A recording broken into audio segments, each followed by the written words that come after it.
नमस्कार, बेदर्कन्यूज़.com देख रहे हैं आप। मैं आपके साथ अवनीश तिवारी और आप देख रहे हैं हमारा खास कार्यक्रम अखबार, जिसमें हम आपको बताते हैं अखबारों में छपी सुर्खियों के बारे में। साथ ही साथ बताते हैं कि अखबार ने कौन सी खबर को इम्पोर्टेंस दिया है। हमारे पास अखबार दैनिक जागरण है, जिसकी जो हेडलाइन है वो है कानून वापसी से कम पर राजी नहीं किसान। संगठनों ने कहा वार्ता को तैयार, ठोस प्रस्ताव लेकर आए सरकार।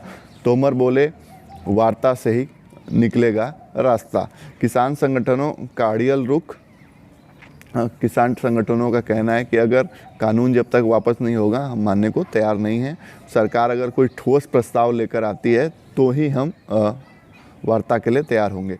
साथ ही साथ कल पूर्व प्रधानमंत्री चौधरी चरण सिंह व किसान नेता की जयंती थी, जिस पर योगी आदित्यनाथ ने किसानों की एक गोष्ठी को संबोधित किया। साथ ही साथ उन्होंने कल कई सारे किसानों को ट्रैक्टर दिए और उसमें योगी आदित्यनाथ ने कहा कि गुमराह करने वालों से सावधान रहें किसान। हमारी सरकार किसानों की आय दोगुना करने के लिए प्रतिबद्ध है। साथ ही साथ हमारी सरकार जो है वो किसानों के हित के लिए काम करती है।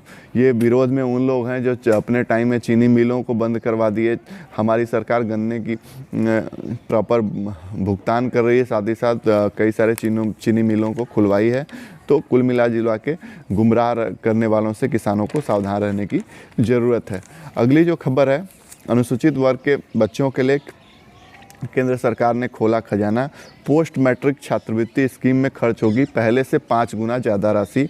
दलित छात्रों को छात्रवृत्ति स्कीम के तहत रहने, खाने, साथ ही साथ ट्यूशन फीस, मासिक भत्ता, सोदा, टाइपराइटिंग आदि के लिए अब जो पहले जो बजट था उसका 5 गुना बढ़ा दिया गया है, जिससे कि सरकार ने कह सकते हैं कि एक तरीके से खजाना अपना खोला है अनुसूचित वर्ग के बच्चों के लिए।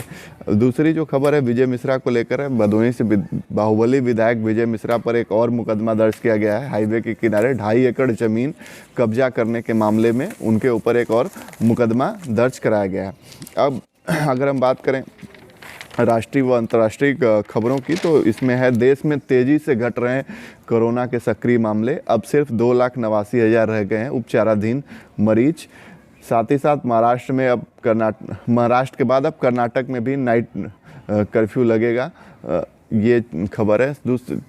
तीसरी जो चीज़ है ये प्रधानमंत्री किसान सम्मान योजना को लेकर है। जैसा कि बंगाल में पहले किसान सम्मान योजना का पैसा नहीं दिया जाता था, ममता बनर्जी ने विरोध किया था, लेकिन अब उनका कहना है कि बंगाल के किसानों के खाते में ही पैसा जमा हो। उन्होंने कृषि मंत्री नरेंद्र सिंह तोमर को पत्र लिखा है। कल मोदी 9 करोड़ किसानों के लिए किसान योजना की अगली किस्त जारी करेंगे।